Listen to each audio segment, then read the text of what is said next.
so much of Kiss Kiss Bang Bang was just trying to outwit the negative voice. It would come in and say, give up, you're done, just stop, admit you're a fraud. I think in the early 2000s, you made a movie called Kiss Kiss Bang Bang. Where is the girl? You put a live round in that gun. Oh, yeah, there was like an 8% chance. Who taught you math? Yes, That's the first movie you directed. Yes, that's right. So can you just tell me about what inspired that particular story and how that thing got going? Well, there was a lot of happy accidents. I sat down despondent. I sort of slid off the map. I hadn't really done anything since my previous writing job in 1994 was The Long Kiss Goodnight, or 95. And so here it is, 2000. 5 years have gone by, a lifetime in the screenwriting community, and nothing. So I sat down and I plunked away at keys. Still nothing, but I had a couple scenes, and I took them to Jim Brooks, who was gracious enough to lend me an office space to work in, just to get away from home. Still, drudgery. But gradually, I started to piece together this thing. I wanted to do something that was like what Jim did. I wanted to do a people story, and much in the same way that La La Land was about, I wanted to do a Hollywood story. Problem was, individual scenes, they were coming out of my subconscious, but they weren't linking up. It was just a mess. And at one point, I had some really good scenes, but Jim said to me, look, this is directionless. I'm going to be honest with you. I'm reading it, but it starts over like 5 times. It's kind of dark and cruel at times, inappropriately so. It's just, I don't know where you're going with this, man. And of course, first I'm crushed. My mentor is initially excited about what I've got, and then I write about 50 pages. He goes, no, you're not getting it. So I go home, and I had 2 choices at that point. I could curl up and shrivel, or I could just, my mind kicked in at that point, my survival mind, and said, no, don't future trip. Don't panic. What do we do? And another voice said, look, you're trying to fly before you can walk. You writing this sort of boisterous romantic comedy, it's not working. You've got good scenes, but what do you need to do to make this work? And the voice said, you got to put a murder in it, and you've got to make it a mystery, and then you can write it. Can't you? And I said, yeah. And I even said to Jim, I said, I'm not going to entirely start over, but I'm adding a detective and a murder. And I think that'll do it. And from then on, I could write it.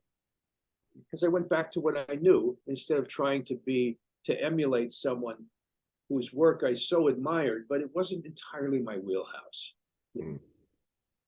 The good news is, because it started as a romantic comedy, the finished sort of thriller mystery, I think, is informed by some stuff that you wouldn't normally find in that kind of movie. I think the romantic comedy part that took me so long and struggled with comes through.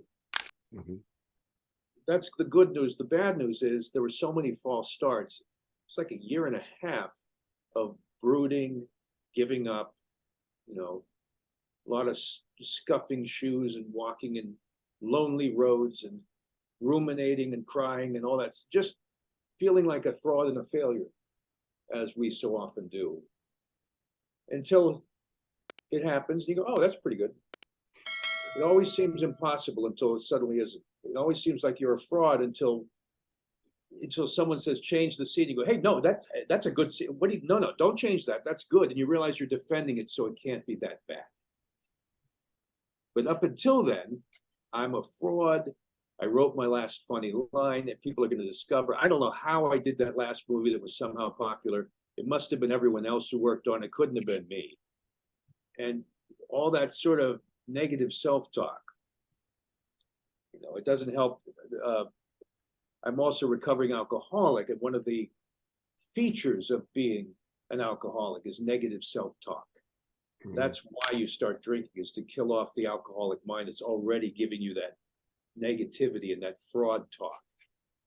An alcoholic doesn't wake up in the morning normally and say, hello, gorgeous, it's gonna be a wonderful day. Hey, get out of bed, rub your hands together because we're gonna have so much fun and creativity. No, you wake up and the minute you open your eyes, the voice in your ear says, hey, asshole, you awake again? Another chance to screw up. Come on, get out of bed. Try to tell yourself it's a good day. I'll be laughing. It's the negative voice that's always talking. Mm.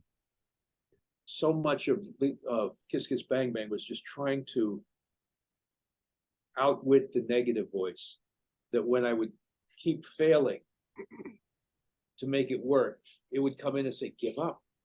You're done. You haven't worked in 5 years. Now you're trying to work and you're making a bollocks of it. Just stop, admit you're a fraud. And I just kept writing, kept trying different things. It's amazing how far you can fall or how low you can go on a project that will eventually be successful. At one point in the working of it, the writing of it, you can be so low that you think you're an absolute piece of garbage who will never work again, as you're typing the stuff that eventually will morph into something successful. That is, to me, the true crisis of writing that everyone sort of needs to be alert to.